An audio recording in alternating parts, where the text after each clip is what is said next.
Viewers, history was scripted in Lucknow as Yogi Adityanath became the first incumbent after ND Tiwari in the mid-80s to be sworn in as Chief Minister for 2 consecutive terms. मैं आदित्यनाथ योगी ईश्वर की शपथ लेता हूं कि मैं विधि द्वारा स्थापित भारत के संविधान के प्रति सच्ची श्रद्धा और निष्ठा रखूंगा।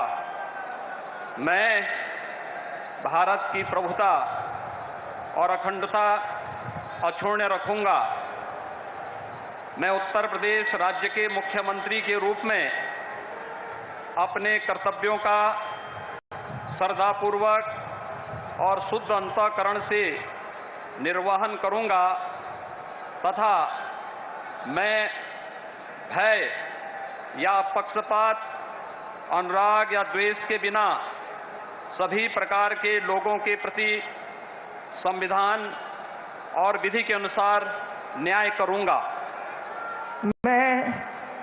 मैं आदित्यनाथ योगी ईश्वर की शपथ लेता हूं कि जो विषय उत्तर प्रदेश राज्य के मुख्यमंत्री के रूप में मेरे विचार के लिए लाया जाएगा अथवा मुझे ज्ञात होगा उसे किसी व्यक्ति या व्यक्तियों को तब के सिवाय जबकि ऐसे मुख्यमंत्री के रूप में अपने कर्तव्यों के सम्यक निर्वहन के लिए ऐसा करना अपेक्षित हो, मैं प्रत्यक्ष अथवा प्रत्यक्ष रूप से संसूचित या प्रकट नहीं करूंगा। Yogi Adityanath's victory has capped an eventful 5 years in which he has never been far from controversy. His policies have inevitably aroused mixed reactions. Many have said that his policies are born out of an uncompromising and exclusivist Hindutva, while others have praised him for his no-nonsense approach to governance that shuns the politics of appeasement. Yogi himself swears by Sabka Saath. In interview after interview to Times Now, he stresses on the non-discriminatory nature of his government's work. जो एक प्रचंड बहुमत Bharatiya Janata party को देश के सबसे बड़े राज्य में प्राप्त हुआ है, एक प्रचंड बहुमत भारतीय जनता पार्टी के राष्ट्रवाद, विकास और सुशासन के मॉडल को उत्तर प्रदेश की 25 करोड़ जनता का आशीर्वाद है और इस आशीर्वाद को हम सबको स्वीकार करते हुए आम जनमानस की आकांक्षाओं के अनुरूप सबका साथ, सबका विकास, सबका विश्वास और सबके प्रयास के इस मंत्र को अंगीकार करते हुए निरंतर आगे बढ़ाना होगा। In fact, under Yogi's watch, both spends on welfare schemes for minorities have increased. So has the coverage. So has the coverage, viewers. The figures show that a lot of the criticism he has had to swallow, including the charge that his regime is Islamophobic, is propaganda aimed at whipping Muslims into a frenzy against the state. Yogi Adityanath may be controversial and accused of spreading divisiveness, but there is no doubt that he has united and galvanized the BJP in Uttar Pradesh like no other chief minister before him, especially no other BJP chief minister before him. Many in the party are already talking of Yogi as the next big thing in BJP's national scheme of things. Listen in. देश के लोगों की निगाहें योगी आदित्यनाथ जी पे है कि यह व्यक्ति ऐसा व्यक्तित्व है जो एक देश, उत्तर प्रदेश प्रदेश नहीं देश है और उसका नेतृत्व कर सकता है, तो इस भारतवर्ष का नेतृत्व करेगा। विश्व के सारे लोग देखेंगे योगी जी एक न एक दिन प्रधानमंत्री की कुर्सी बैठेंगे। जिस तरीके की उनकी साफ सुथरी छवि है और एक संत के तौर पर उन्होंने अपने जीवन में जिस प्रकार से राजनीति को सेवा का हथियार बनाया, उसके हिसाब से वो अभी बहुत आगे जाएंगे और एक वक्त ऐसा आप देखेंगे कि वो इस देश के प्रधानमंत्री भी बनेंगे। आप यह समझते होंगे कि देश का शायद ही किसी प्रदेश का मुख्यमंत्री होगा जो भारतीय जनता पार्टी का प्रचार करने किसी दूसरे प्रदेश के चुनाव में जाता रहा हो और उसकी सर्वोत्कृष्ट मांग रहती है वहाँ पे, ये कहीं न कहीं भारत व्याप्त की तरफ ही इशारा करता है. So the question is, what lies ahead for Yogi Adityanath? Will his second term decide his future? Are there any limits to his growth within the BJP? Is there any glass ceiling that he could hit unbeknownst to him? These are some fundamental questions. We're joined by Mr. Swapan Das Gupta, member of Rajya Sabha, senior member of the Bharatiya Janata Party. Mr. Das Gupta, we witnessed a bit of history today in Uttar Pradesh. Yogi Adityanath being sworn in as the chief minister. Big day for your party too. Could you put into context Mr. Yogi Adityanath's historic victory in the larger ideological rubric of Indian politics?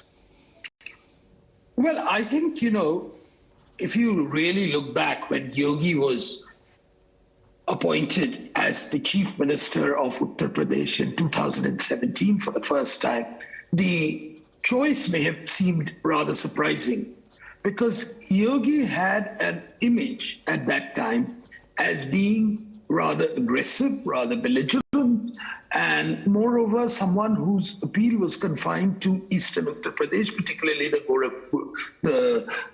Gorakhpur belt. And it was felt that this person whose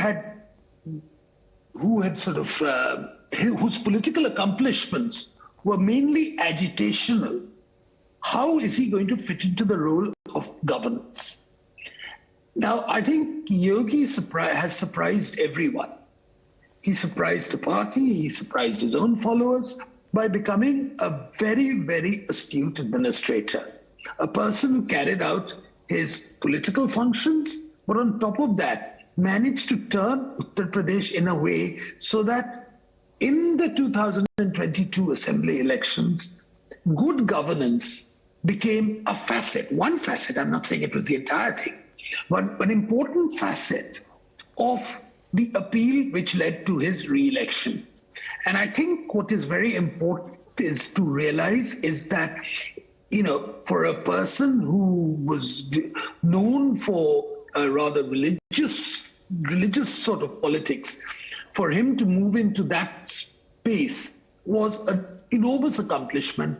And I credit people who actually had the foresight to be able to identify that here was a person who would combine a mass appeal with administrative acumen. And I think he's done that. Today, I think the BJP in Uttar Pradesh has the advantage of having someone who combines both.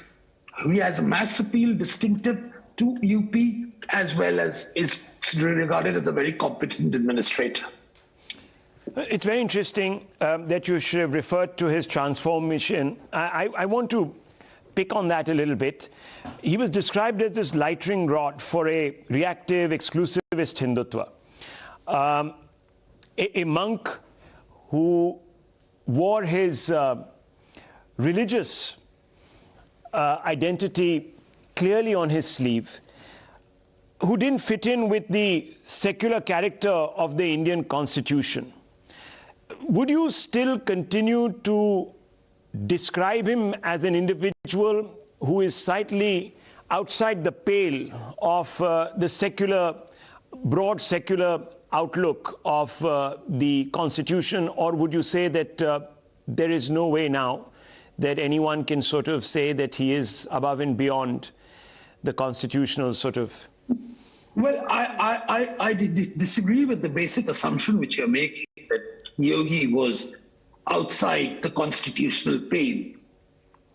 The role which Yogi adopted for himself as member of parliament for many terms from Gorakhpur was fitted in very much with that of his predecessors in the Gorakhpur Peeth.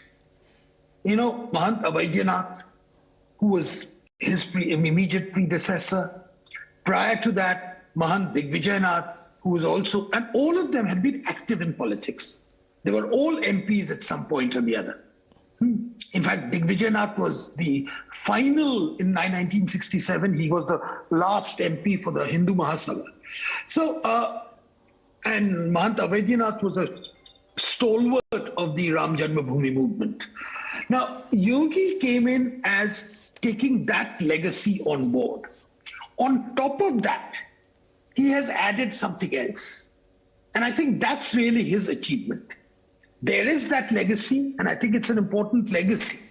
But I don't think it's outside the constitutional pale. I don't think anything Yogi has done in the past 5 years, you may disagree with it in terms of its policy content, etc.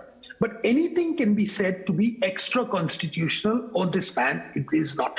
It doesn't adhere to the Constitution.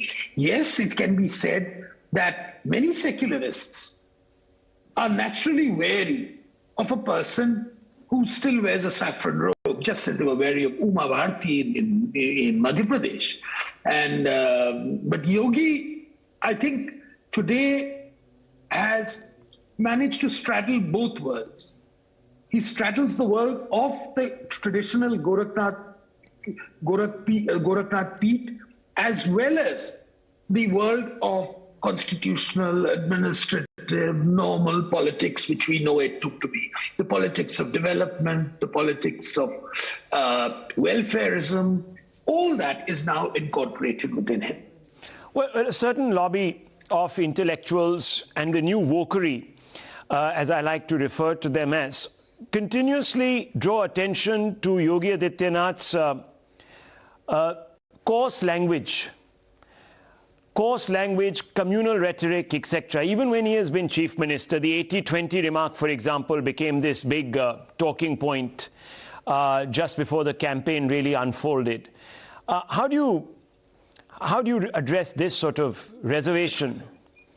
You see, when you talk about coarse rhetoric, I think you've got to recognize that in the electoral arena, a lot of things which are said are somewhat abrasive.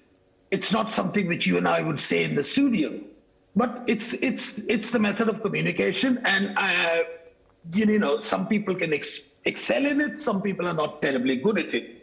Now, Yogi was basically pointing out some other factor, and I think I can put it in different ways, that he was pointing out to a situation whereby a small minority thinks it has a complete veto on who governs the state.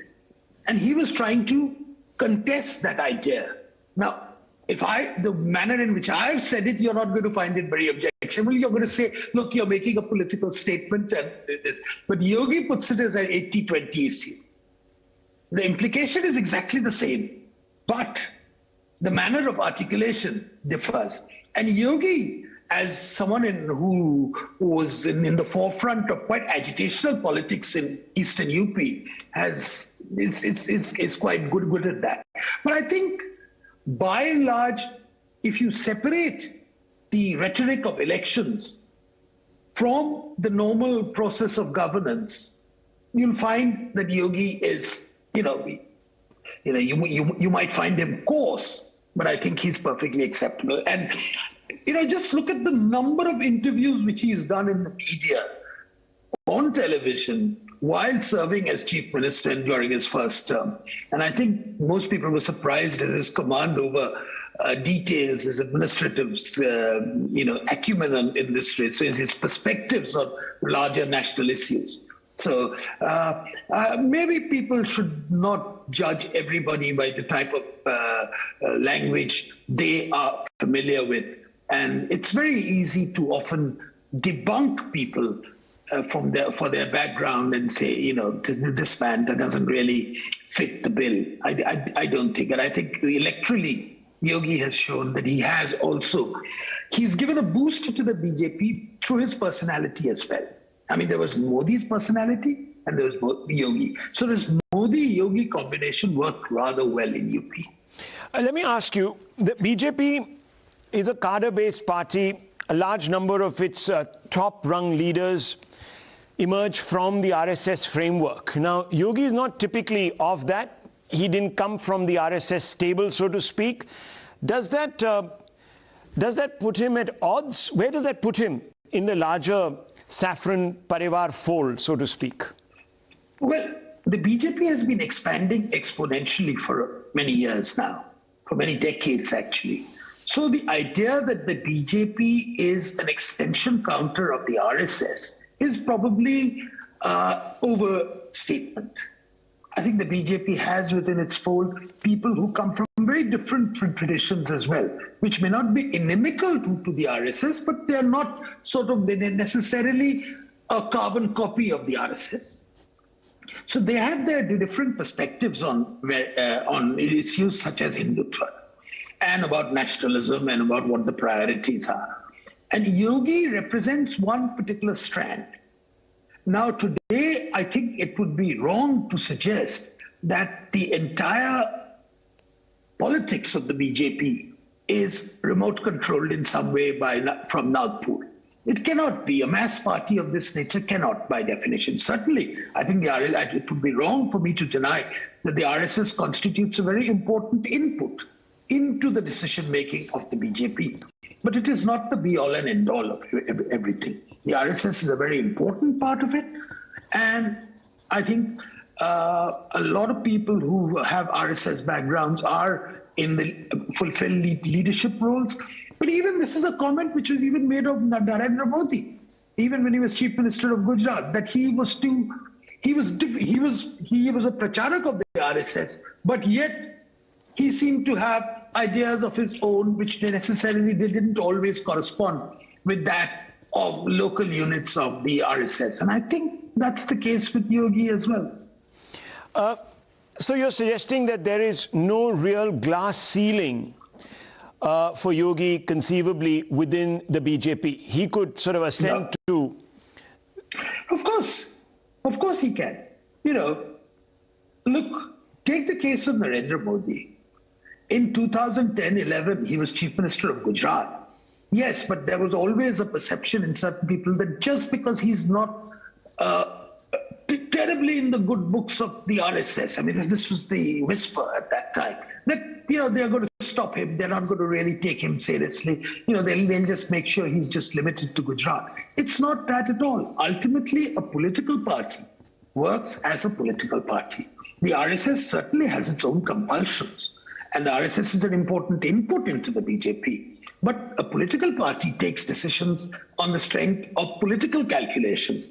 And as I see it, the political calculations suggest that Yogi is not going to be put down simply because he didn't begin his innings as a Swayamsevak in the RSS. My final question to you. Has Yogi developed his own doctrine? Modi has his own doctrine. Has Yogi developed one, and is it necessarily does it have a national dimension?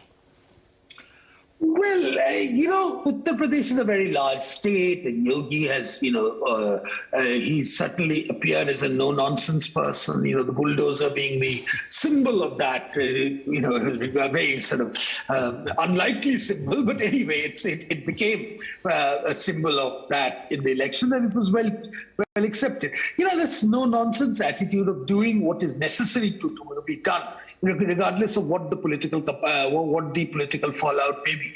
Now, in some ways, that mirrors Modi in Gujarat.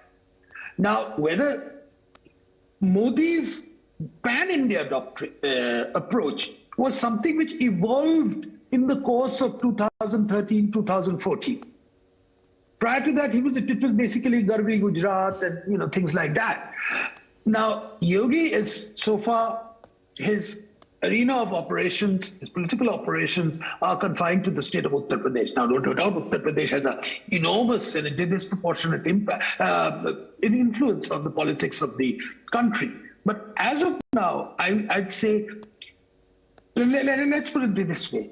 There is nothing in Yogi which prevents him from getting into national politics, but as yet, I think national politics in the BJP is completely dominated by Modi, and I think Modi has a few more miles to go. Well, we leave it at that enriching discussion. Thank you very much, Mr. Dasgupta.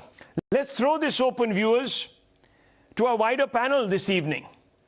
Joining me, Shantanu Gupta, who's authored a book on Yogi Adityanath, Mohandas Pai, chairman of RN Capitals, and a public intellectual, Rajiv Mantri, an author of a definitive book on the new idea of India, Sandeep Balakrishna, yet another author, joins this panel, and Sanjay Jha, who represents a different stand of opinion tonight on our panel, an author in his own right, and also, of course, presently crusading against the Congress leadership in the hope of trying to push the party in a direction where it will pose a challenge in the future to the likes of Yogi Adityanath, perhaps even in his home state. Let's open this up, viewers. And I want to begin first with Mr. Rajiv Mantri. Mr. Mantri, you're the co-author of The New Idea of India, Individual Rights in a Civilizational State. Is Yogi Adityanath a symbol of the assertion of group rights, especially those of the Hindu community over individual rights? Because that's what is said about him. No, Rahul, I don't see that way at all. So if you see what the Chief Minister has been saying and delivering on for the last 5 years, he has always spoken of the people of Uttar Pradesh, all of them, irrespective of identity, and he's always formulated programs to take along everyone, much like the Prime Minister, who has also always spoken of Indians. You know, he always says 130 crore Deshwasi or 130 crore Indians. And I don't see either of them, and I certainly don't see Yogi Adityanath as having pushed any kind of exclusivist policy or any kind of identitarian kind of welfare, unlike his predecessors who had done that. And we have documented that in our book as well. Could you elaborate on that?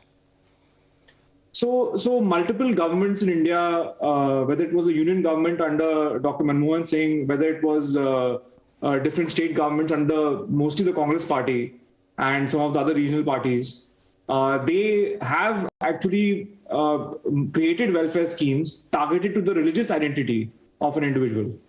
So absurdly enough, we call this secularism in our country.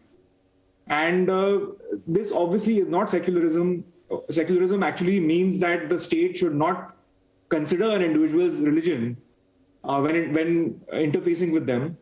All that matters is that the person is an Indian, that the person, may have certain need-based welfare targeting. There might be communities which require welfare based on their economic circumstances or other historical circumstances of backwardness and so on. But we have totally inverted that and created a regime of religion-based discrimination in welfare schemes. And that has actually been, I believe, a black mark on secularism in the country. It's very interesting because just after Yogi Adityanath won his election in this historic second term, I was reading a few editorials that appeared in a section of the press where they seemed to suggest that his victory now leads to another kind of binary: democracy versus democracy, electoral democracy versus constitutional democracy. How do you see this? That this particular mandate is a mandate that has been driven by a group of Hindus who see themselves as the inheritors of the next 100 years of India, and that this view, that he is the embodiment of this sort of exclusivist view, and that while, yes, he has won a handsome electoral democracy, the focus of the aspirations that are mixed up with his office militate against the plural structure of the Constitution. How do you view this criticism? No, so this is just, I think, elaborate word salad, which frankly is meaningless. And I'm always amused to see mainstream newspapers publishing these kind of op-eds. For the most part, this is just, I think, almost bitterness on the part of a section of intellectuals who feel disenfranchised almost. Although they are often based outside India, they feel disenfranchised by what is unfolding in India. and they invent these kind of constructs, very postmodern kind of constructs to explain what they see. But what they are not able to admit to themselves is maybe they are wrong, and maybe what people are accepting and what people are showing a preference for is the right path. So they are not able to kind of resolve that cognitive dissonance. Shantanu Gupta, let me bring you into this conversation before I open this up further. Shantanu Gupta, you've written a biography of Mr. Yogi Adityanath, which was very well received.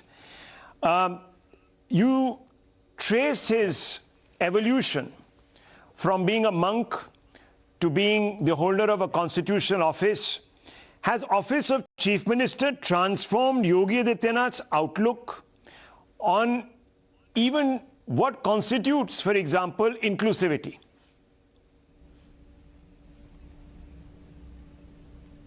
I think first of all, Rahul, I'm happy to be in the panel with Mohandas Paiji and Rajiv Mantri, who are part of my book writing journey. Mohandas Paiji has written the foreword for my second book on Yogi Adityanath, and Rajiv Mantri very bravely hosted me in Mamta Didi's Kolkata to launch my book. Having said that, I think Yogi Adityanath is a 5-time parliamentarian for 19 years almost, and now he has completed 5 terms. And you already told, like, it's against all odds. This has never happened in UP from last 40 years that an incumbent chief minister is coming back, and that too after completing 5 years, going to Noida multiple times, and also fighting an MLA election, which was not the norm. I think inclusivity was, in the definition, as Rajiv Mantri said, has various digressions in India. But Yogi Adityanath is an inclusive leader. Whatever policies implemented are for every caste, creed. In fact, in the CSDS survey, the Muslim vote share for BJP has increased in this term, which is a welcome sign for BJP. So I think whenever the Purvanchal Express was made, or the toilets are made, when the houses are given, when the ration was given, when the DBT was given, there was no discrimination whatsoever. So I think this narrative, which was running in pre-elections, that Yogi is this, Yogi is that, I think he's won completely in the development plan. But I also want to add, which is also one of my chapters, that Yogi is bringing the cultural renaissance, and Uttar Pradesh is no more only about Taj Mahal, and that's also very true. So, and one of the op-eds I written recently, that with iPad in one hand and Puja ki thali in another hand, Yogi has shown that economic development and cultural development coexist. I think he very bravely or very openly says that I'm not shying away from being a Hindu. When a Barack Obama or a Joe Biden goes to a particular church before taking an oath of office, nobody calls them a Christian president of America or Christian. When Angela Merkel, whose party's name is Christian Democratic Party, nobody calls them a Christian Chancellor of Germany. I think now this debate is outdated. That someone following his own religion and someone Mathadish is a problem for a secular fabric of Uttar Pradesh or India. I think his governance has shown that how people have resoundingly voted for him, for his policies, for Narendra Modi's policies. I think the debate is over now. I think now, when the last time I met him in January, what was his statement? Like when I asked him that what will be your focus for the next term, he said, I will do whatever it takes to make UP a $1 trillion economy. I think rest all is just a chatter, Rahul. I think UP is progressing in super speed, and we all should welcome it. So I've heard 2 interesting words, chatter, and I think Mr. Mantri used the term that these are sour grapes, or people who actually have an axe to grind, etc., that make these kind of analogies. So Sanjay Jha, let me bring you in. The Congress party can't stomach the rise, the popularity, the winnability, the electoral winnability of Yogi Adityanath. You were looking, just as you did when Mr. Modi was making a strident push for power in 2012 and 2013 for an opportunity to try and whip up this sort of chimera of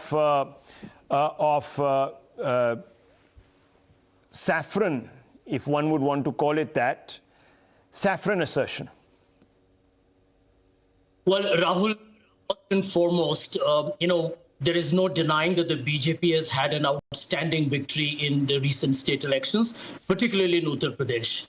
But the mistake that we can make in any democracy, in any conversation, and I'm getting some manifestations of that by the previous two speakers, is this kind of, unalloyed faith that just because a political leader has won an election, it means everything is hunky-dory, sub-changasi approach.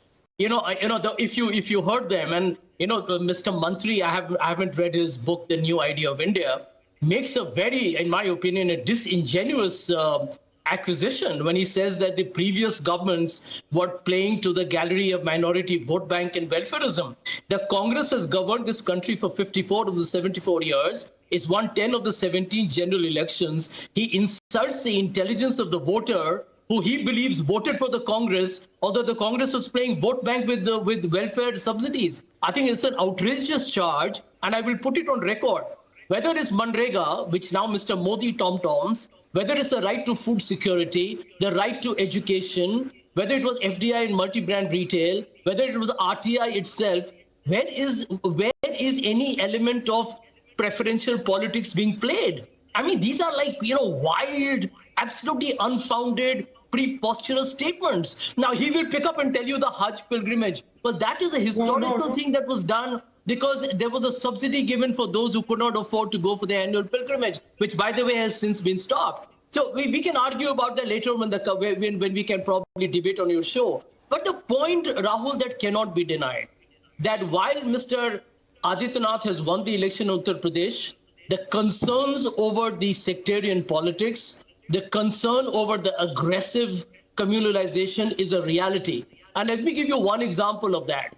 80-20, Uttar Pradesh will become like West Bengal, Kashmir, and Kerala. I mean, these are statements which are loaded with a clear attempt at polarization. And let me tell you the third part. I keep hearing this, that welfare distribution was the big USP of the Adityanath government or any BJP government. Every government, whether it is Samajwadi or the Congress at the state or national level, has done welfarism. And this is not coming out of the party coffers, it's taxpayers' money. And the Congress bought electricity to 97%. I mean, water, whether it's health, whether it's Manrega, the food which has been provided at subsidized rates have all been done by various political parties. The BJP, I think what they do differently, Rahul, is they go knocking at people's doors. The RSS Karyakartas go and tell people, this is coming to you because of Mr. Modi's policies. I think what Narendra Modi said during the campaign was despicable when he said, "Aap mere namak khate hain." And nobody bothered to kind of rebuke that kind of, in my opinion, a brazen statement with a monarchical flavor to it. Aap meri namak khate hain? Can a prime minister of a country really say that? I mean, when it comes to food, or tomorrow he will say, you should be thankful to me and providing you roads and an army to defend the borders. And how absurd and atrocious is that argument? No, so very quickly, Shantanu Gupta wants to respond to you, and then Rajiv Mantri. Yes, very quickly, Shantanu Gupta, before I bring in the others. Yeah. See, Rahul, when Prime Minister said that namak kha rahe hain statement, he was quoting a video which became very popular, where in rural Bundelkhand, one woman said to a reporter that how can I not vote for Narendra Modi? Humne to unka namak khaya hai. I think Sanjay ji is not doing enough research these days. And about welfarism, I know it's happening from 1970. Garibi hatao bhi bahut samay se ho rahi hai. But the kind of efficiency that added in last 7 years in center and last 5 years in UP is unprecedented. You go village after village. I've been to multiple villages in last 1 year, and people are just amazed by the kind of efficiency. The ration is coming, the DBT is coming, the houses are made, the toilets are coming. That's phenomenal. And that's why now this new beneficiary voter is emerging almost like a new caste, and that's the huge difference. So the voter, not the middleman, is getting the benefits. Yeah. That's the difference, perhaps, Sanjay Jha, that saw you fall foul of the CNAG. Forget about the perception of the country. The CNAG itself brought out these anomalies. Nonetheless, let me bring in Mr. Mantri to respond to you. No, just on Sanjay's comment that this is not a correct statement, that different governments actually have created minority-oriented schemes. I would ask him to read chapter 3 of our book, A New Idea of India, You will see it there, chapter and verse we have cited, quoted, referenced, and you can see the history of just the last 20 years. We've not even gone beyond that. And when I say 20 years, from the Madhya Pradesh government till about 2020, when the Congress government was there, going back to the UPA term. So this is all a matter of public record. And you can't just hand wave it away by saying that, oh, he's talking about the Hajj subsidy. I'm not talking about the Hajj subsidy. There is far more than that. And this is the problem with the opposition in the country, that they have closed the eyes to this. And they simply don't want to see reality, which is why they keep getting pilloried in every election.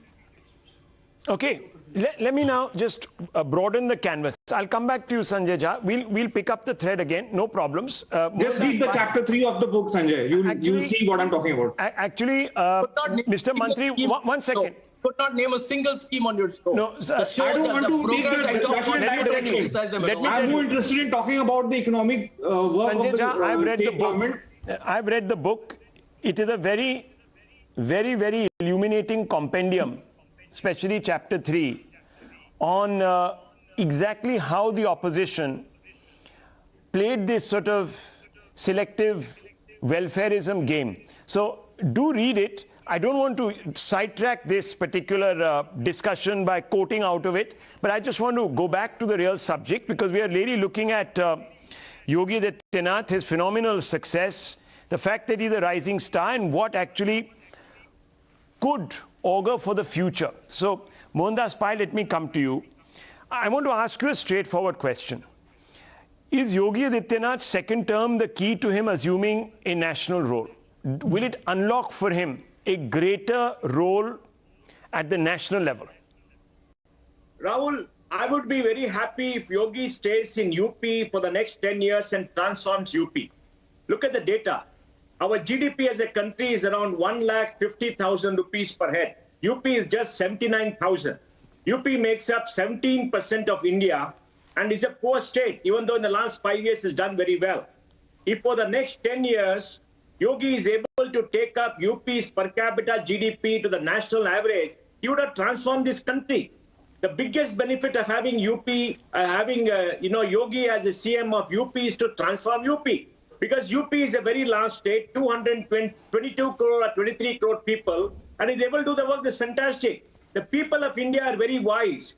You know, if a small cabal of people think they have the intellectual ability to define for all of us what is good governance or whom we should vote, they are living in cuckoo land. And I'm so sad to hear Sanjay talk again and again the same bullshit. They have been rejected. Out of 400 plus seats, only one seat, especially a person who went and said she's Indira Gandhi's granddaughter and that's why she has to be elected. When you are rejected by all of the people, barring one seat, you should introspect and find out what is wrong with you, why are people rejecting you? Instead of, pointing fingers to others, making unsubstantiated comments, living in delusion, which shows that how delusional these people are. The reality of the matter is, I asked you a very specific question. No, I asked you a very specific question. No, I'm asking a question. So you sort of said that, okay, and I appreciate that. Look, 10 years spent, cut your teeth, learning the ropes, and quite frankly, UP the microcosm of the country at some levels.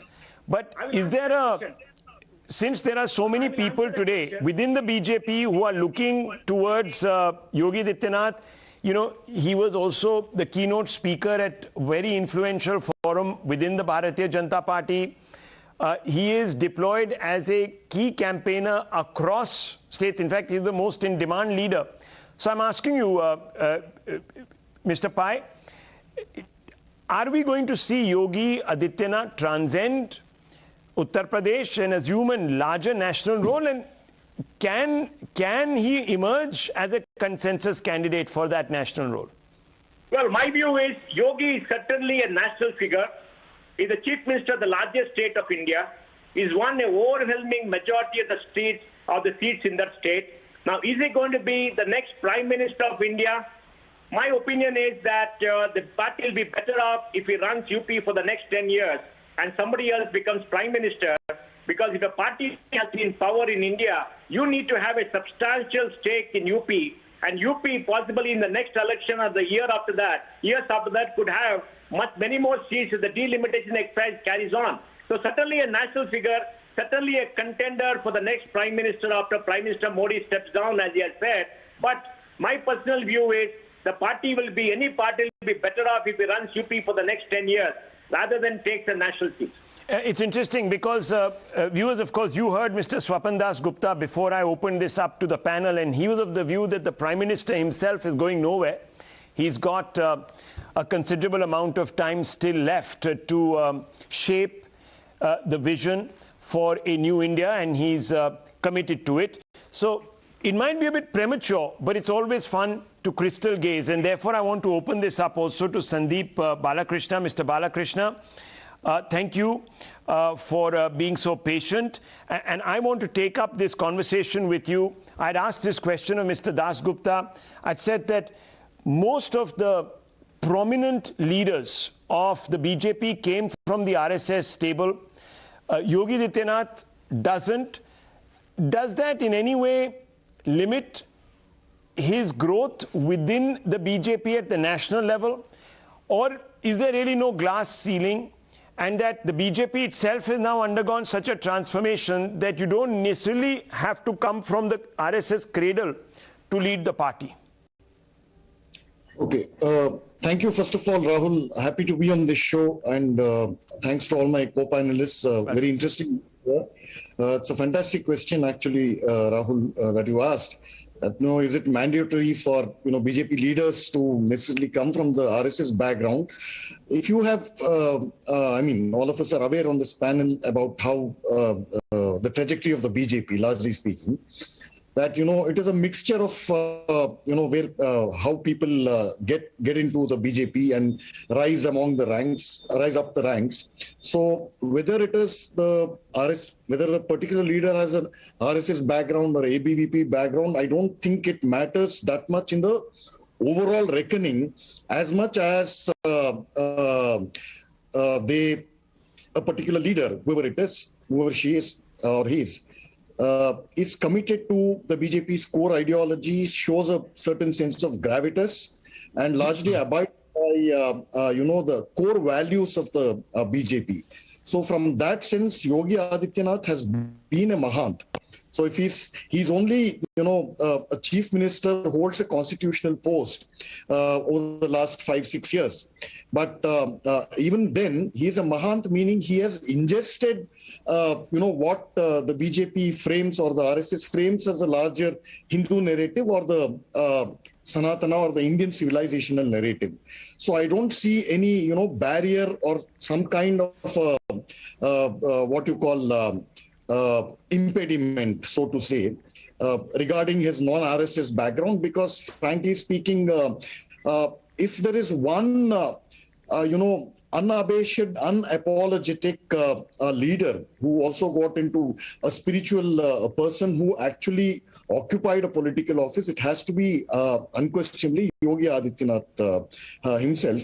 And but on a larger cultural and a historical sphere, if you look at it, and we have to necessarily understand the Yogi phenomenon, as some people say it, from the civilizational and the historical lens. We must remember the state he is the chief minister of, Uttar Pradesh, even undivided Uttar Pradesh, which included Uttarakhand also until recently. That this has been the cradle of Hindu civilization, if not Indian civilization, for an unbroken, historically recorded period of 7,000 years. So that's a lot. That's a lot of time. So this among other things is the most significant part of a person like Yogi Adityanath, who actually deserves to be leading the state. And what he's actually doing is he's infusing and fusing culture, this unbroken heritage, this cultural inheritance, into politics. I mean, other people might declaim this as some kind of sectarianism. I said that this is a profound reclamation that he is doing. And one of the big things, one of the big achievements, if you will, is this, Vishwanath corridor. I don't think it would have been so successful as it was, even if Mr. Modi was a PM, and if Yogi ji was not the chief minister, I don't think it would have succeeded on this scale. So what both Modi and Yogi are doing are profound changes. We must remember that, both politics, culture and society, all these, they are all inextricable. So one influences the other and is in turn influenced by this one. So if they are inextricable, many people are saying that given the ease with which Mr. Yogi marries, religion, or to use the word religious development like Mr. Shantanu Gupta did, with developmental politics, many people say that if he were to assume the highest office in the land, the highest executive office in the land, India would transform into a Hindu Rashtra.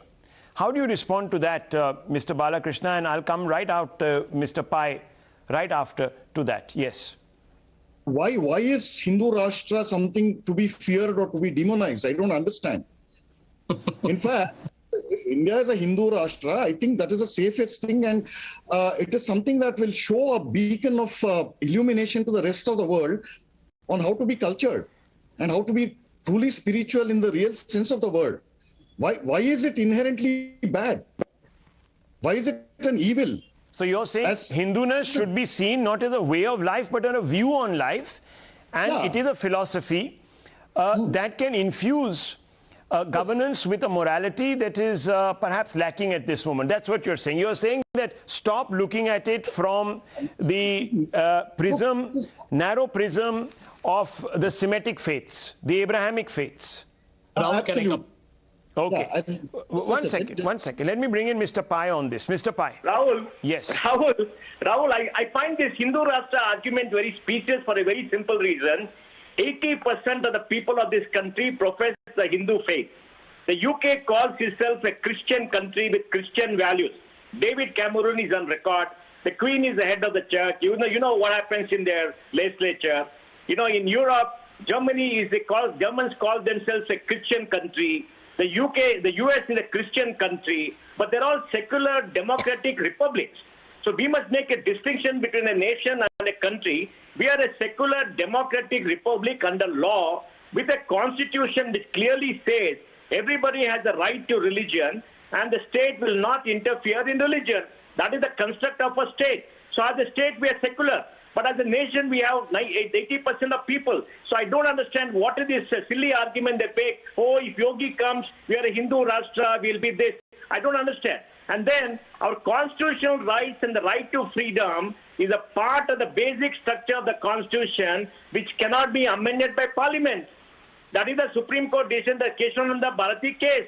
So I don't understand what is this argument, Hindu Rashtra. And if Hindu Rashtra comes, what is wrong with it? 80% of people are Hindus. They're proud Hindus. And we must recognize they're Hindus. It does not mean that the government of India and the state becomes a nation based on any faith. Nobody is asking for that. That is not going to happen. We are not a theocratic Muslim country, are we? We are not a Christian country.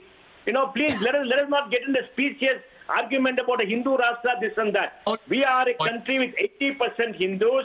We should be proud of that. All of us are proud of that. We are a secular democracy where everybody has the freedom to profess their faith, and that will remain forever in this country because that is what the people of this country have. Period. Let's be proud of what we are. Let's not go into this specious argument that some silly people in Lutyens Delhi make. Okay, Shantanu Gupta wants to come in very quickly and then I'll wrap it up. Yes, with quick comments. Yes.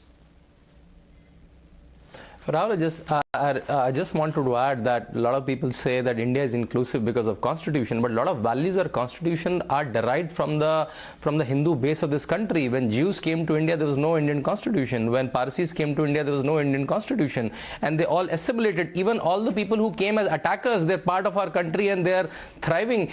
Tell me any person who is not of Hindu faith and of ability has not reached the highest office, be it sports, be it journalism, be it politics, be it anywhere.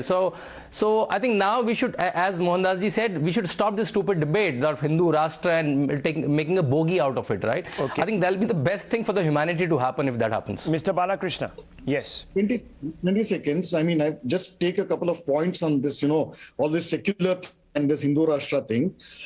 Every year, so over the since Eisenhower became the president of the US, a huge lobby of the church they started what is called a national prayer breakfast meeting, where the heads of very extremely influential churches would sit for breakfast with the President of the United States on the very first year after the new president takes oath. Yes. Okay.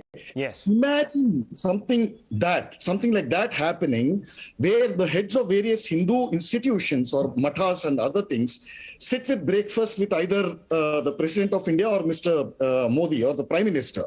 Imagine what would happen. Already here, just on this space of this debate, we have things like, Hindu Rashtra and people getting riled up for it for the last 70, 75 years.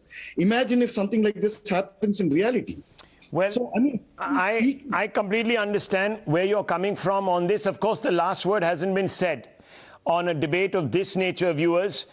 Remember the question that we began with: will the second term decide Yogi Adityanath's future? I think on that there is agreement. And I'll leave it at this, viewers. It's been interesting and absorbing. The headlines, top stories coming up right after.